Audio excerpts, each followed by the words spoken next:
If you don't talk about founder mode, are you really a founder? If someone spends more time trying to get my attention, I'm going to give them my attention. There's a very clear playbook that someone can follow if they want to go get a job. That's what makes these great companies that we admire.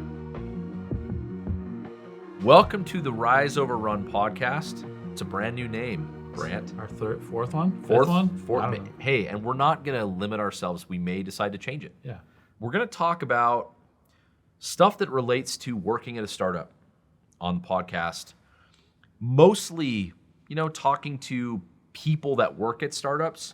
Sometimes maybe dipping our toe into what it's like to be a founder at a startup, and give some experiences that that we've had individually, starting Remi, and we'll see how it goes. And right now, if you don't talk about founder mode, are you really a founder? Do you really work at a startup? It doesn't seem like it on Twitter. Yeah.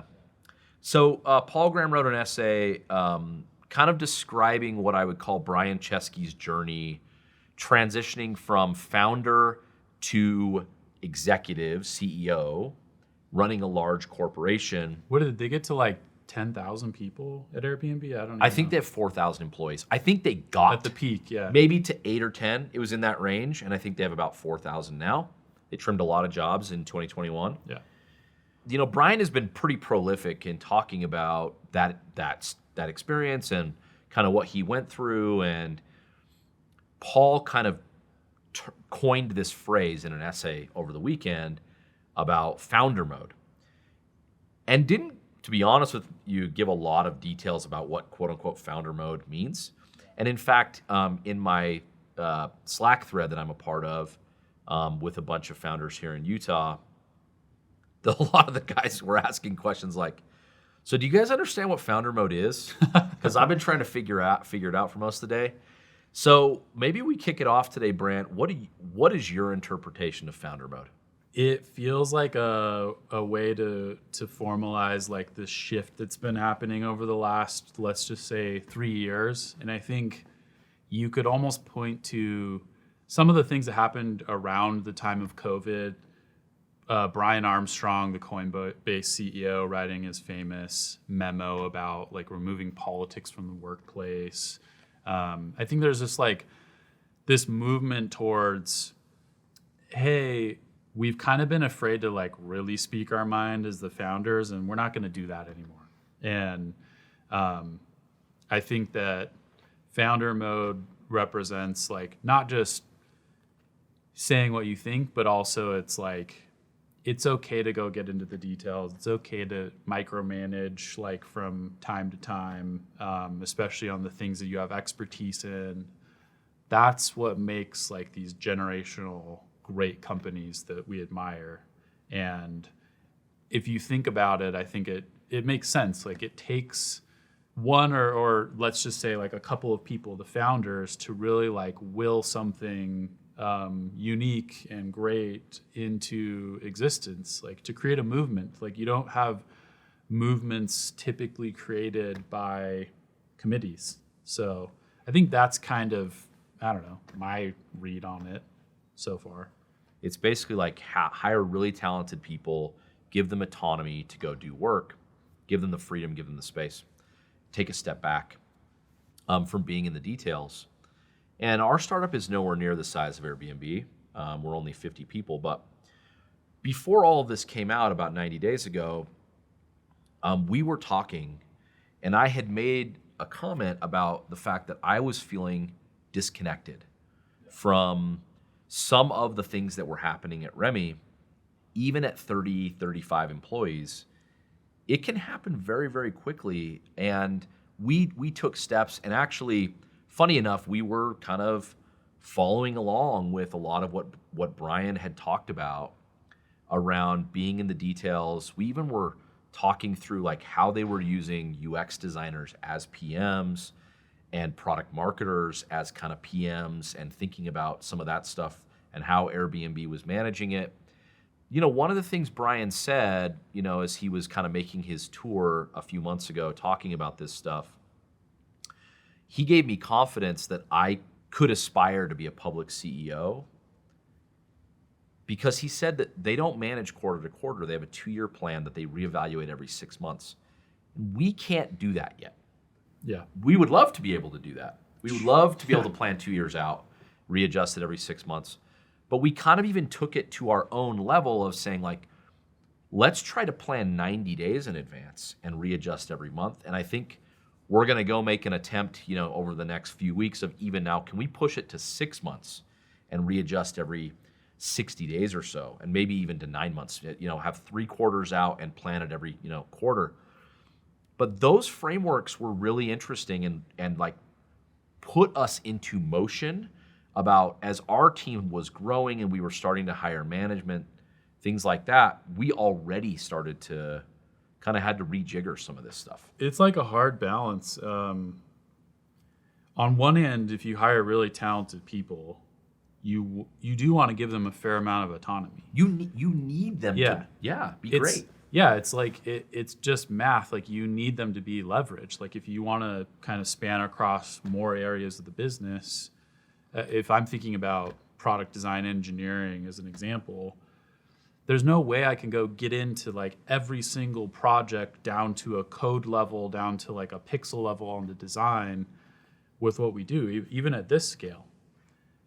But I think, a lot of people have kind of swung too far the other way, where in some of what we were feeling, where like things show up in your product and you're like, oh, I didn't know we were doing that, or I didn't really fully understand that it was going to be like this. Like I saw a phrase show up on our documents over and over that we were going to build like a feature, and I kind of knew it by one sentence, but now here's hundreds of hours of work manifesting, and I'm now just seeing it in the product for the first time. And I think, some of the adjustments we made more concretely were just like zooming in just enough where it's reasonable for us to get down into the weeds on, like the highest of profile projects. We have sort of a format that we came up with where all of the PMs and the teams come and present kind of the work that's going on the roadmaps. And so it's a time for us that's focused on looking at the mocks and Figma, the designs, and sometimes even like the prototypes that they've come up with that are displaying results, and we can have like an ongoing debate and conversation that I think is so far as like really pushing the teams to do much better work. And they're feeling it too so far. They're kind of walking away thinking like, yeah, on one hand, it's annoying that we have to go like, I don't know, present every week and prove ourselves and put together a deck, and there's sort of this administrative aspect of it. But the net of the last, like, I don't know, has it been 2 months? Probably. I think all of them are looking back at that and they're like, this is some of my best work that I've ever done. Yep. And finding that balance is really hard. And there's moments even with us in this where I think we've like stepped over this line one direction or the other, where, some people are feeling like, oh, I can't do exactly what I want, and that's frustrating. But I think as long as the net of it is them stepping back over, a multi-month period and feeling like this is great work, and not every little detail is what I wanted, but the whole of it is definitely much better than it was before. Yeah, it feels to me, if I was going to quickly summarize founder mode, a founder has a unique intuition, a unique insight that gives them permission to start the business. And that unique insight, that unique permission probably had some magic to it if the business is working. And that you shouldn't apologize for running the company the way you want to run the company. And that sometimes, as much as that sounds like, well, of course, sometimes that's not perfectly materialized in your brain. Yeah. As the team grows and you want to give people a lot of opportunity and permission, but founders have a unique insight, and that unique insight usually is very, very important to the success of the company, and it should be continued to be leveraged. And it's not just like what the market opportunity was or the product innovation or whatever. It's even down to like, I think, knowing how and when to push and sort of the gut feelings you have around any different thing that's happening in the business, and like your natural reaction to it. And it's not, I don't know, at least for me, that I'm thinking, hey, if I have a thought, it's sort of this gospel truth of sorts by any means. But I think over time, you do kind of realize that, like you said, you have these sort of like vague intuitions. And if you always take the time to go figure out exactly where it's coming from or why, I think it's a detriment to the business. And so the founder mode thing is, to me, also just kind of leaning more into that intuition and like not trying to be so scientific about all of this all the time. There's probably a reason to go with your gut in a lot of cases. Which, by the way, may not always be popular with your team. No, it's annoying as a team member. I've been on the other side of this, and Why should I just trust you? yeah, Yeah. it can definitely be annoying. But I do think it's just kind of about like that stepping back vantage point over and over again. And if you're winning, you have a successful business, it's hard to argue with. Okay. We're going to try something new on the Rise Over Run podcast. We're going to basically have a mailbag, whether directly written questions that we get from lots of friends, founders that are kind of, or other people like that are looking for jobs, questions we get in interviews a lot. We think that there's a lot of perspectives that are interesting that we could just, look, nobody has to listen to anything we say. But if you want to hear our perspective, like, we think that there are some interesting questions that pop up regularly to the tune of like, we have hundreds of these things banked. And we want to talk about some of those. So today we want to center some of those quote unquote mailbag questions around interviewing on both sides of the equation here, both the company side as well as the employee side. What are some of the questions that we're getting asked with interviewing, if you had to? Well, let me give you an example. We're fairly picky at Remi. We have a very, and I'm not even saying the process is optimized. In fact, this is one of the things we're really working on right now. Between essentially April 1 and the end of June, so April, May, and June, that 12-week period, we interviewed 1,200 people at some level. Most of those were initial pre-screens, right? The vast, like, call it 900 of them, like a very, very large number. And we hired about 15 people at the bottom end of the funnel. Well, I get questions up and down that, which is like, well, why are you so picky? Why did you interview so many people? What do you do in your pre-screen to actually weed out the first 900? What processes are you using at the top of the funnel to even find these people, and how do they come into your funnel? When do you introduce the technical part of the interview? And at what point do you determine what your technical bar is? Like, how do you figure out if someone is a culture fit? There's like a million questions on the company side. On the employee side, we get a lot of questions of like, how do I make myself stand out? To how do I nail an initial pre-screen interview? Like, what are you guys seeking in that interview? We could probably do episodes on episodes on episodes on just this topic. Yeah. So let's take one piece on the company side. How did we determine how to shape our funnel? I think that being a part of YC allows us to have like some amount of steady inflow, just like From ongoing. work at a startup.com. Yeah. By the way, that's like an ad for YC. This is one of the reasons to go to YC. Yeah, totally. There's enough that comes in through there, and especially, people that live all over the place, outside of the U.S. and, places that we would be happy to hire from if we weren't like working in person by default. So there's like a lot of screening we do up front that's, I don't know, not that interesting, just to kind of like whittle down to a pretty small pool of people that are realistically going to potentially move here or already live in Utah. But I think maybe the more interesting pieces that we've introduced, we've borrowed a lot from this book called Who. They have this concept in there.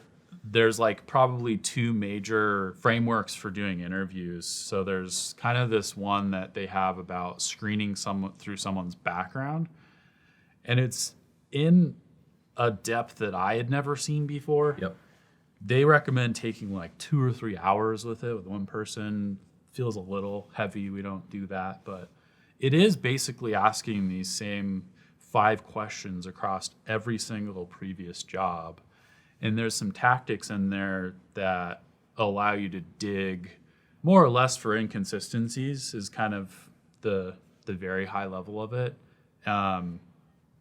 Just seeing if people's stories line up, because I think normally the default, if you don't have structure here, is you're like, hey, walk me through your past. Like, give me a, give And me it's the more or rundown. less a sales pitch. Totally. Yep. And It's a story that's been crafted. Totally. And they have, if they're experienced, they have, some bullet points that they'll bang over for their past 3 jobs and like, oh, okay, this person's impressive.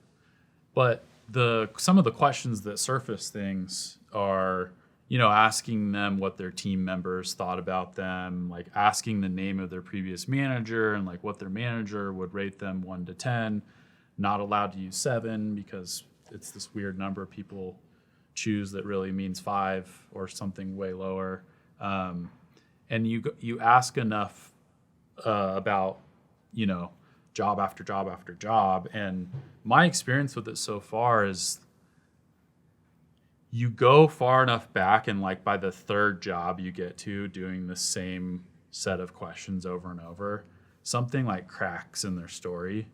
And it's like, oh, like tell me more about this. And you start digging more and more into whatever this inconsistency is. And then especially if you end up doing references, you kind of have these like little things to go poke at that end up oftentimes being fairly big deals of things you don't want to deal with. Or when you dig in, you're like, oh, you're admitting the challenges, the problems, who was really in charge. Like you get honesty, clarity. Yeah. Really, really quickly. You're going to be able to determine, oh, this person like actually is incredible. Yeah. And we want to have them join the team. Yeah, you've interviewed enough people to the point where I think you probably have like a set of obvious things that people exaggerate or cover up or lie about. If you don't have the experience you have, I think this framework kind of has given even like some of our younger team members a way to go get at that stuff where it's harder to just like tell the pretty picture. If we were going to break this down at a principal level for many people who are seeking jobs and they want to come work at a company like Remi or what I would call an exceptional startup, someone that's trying to do something very hard, we have made either 2 or 3 job offers on the spot. Yep. Where people are like, whoa, that person is very impressive. In every single scenario in the interview process, what we're trying to determine a lot of time is, does this person know themselves?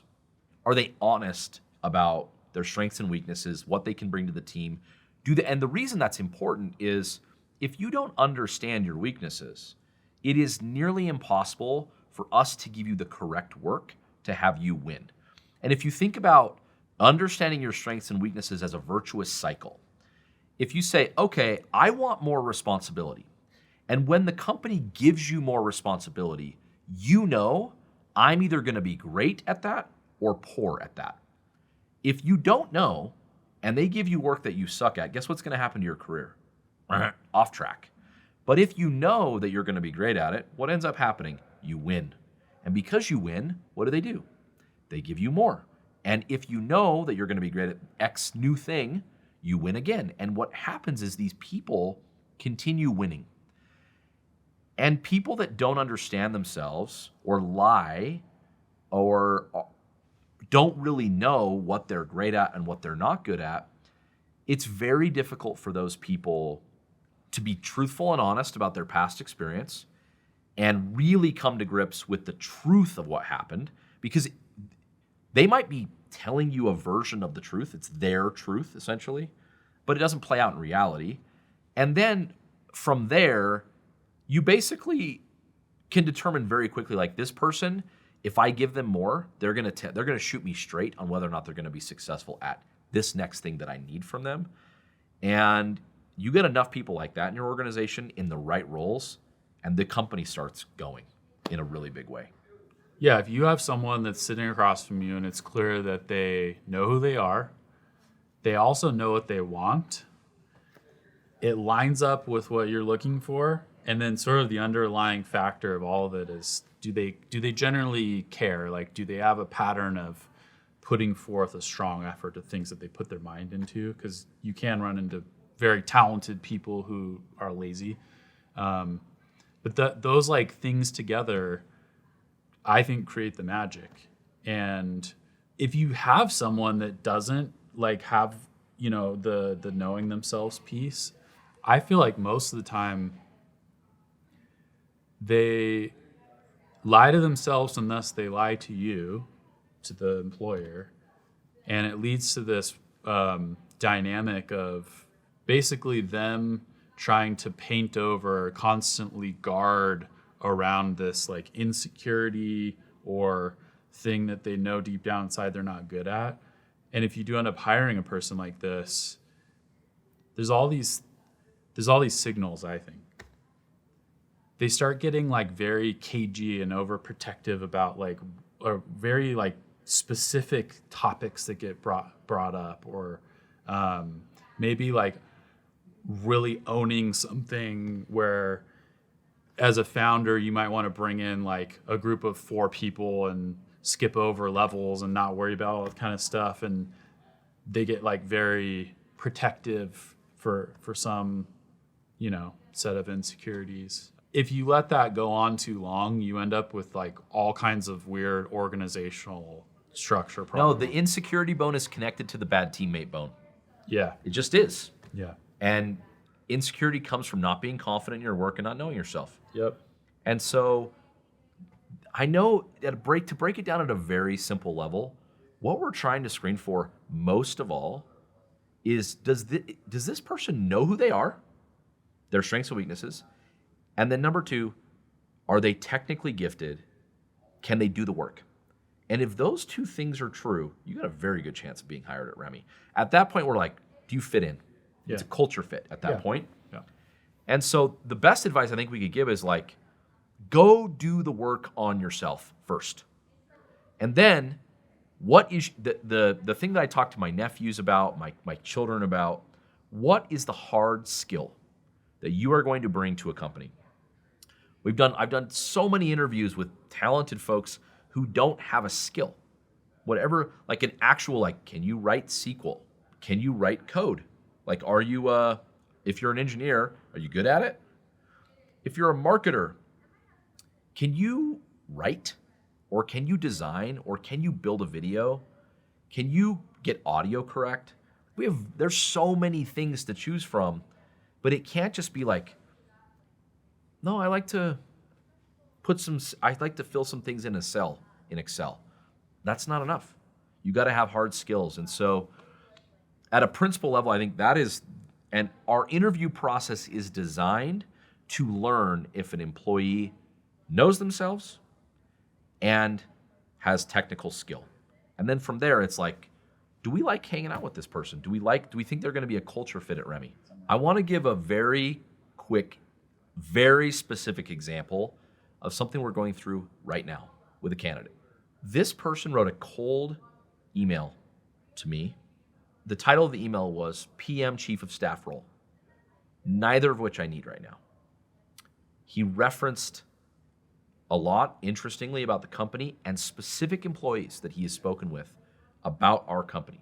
So there was like, oh, a level of care and research has gone into this. That shows up in 0.00001% of every email. And I know people are like, that's not true. It is true. So I'm like, okay, my interest is piqued. I schedule a call. What I'm trying to screen in this call, I'm like, I think this person's pretty high upside, talented. Is this person a status seeker? Is this post-Series A? Does this person just want to work at a startup that's winning? Or does this person love what we're doing? That's now where I'm at. That's what I'm trying to figure out. I had a pretty good call. They sent a follow-up email.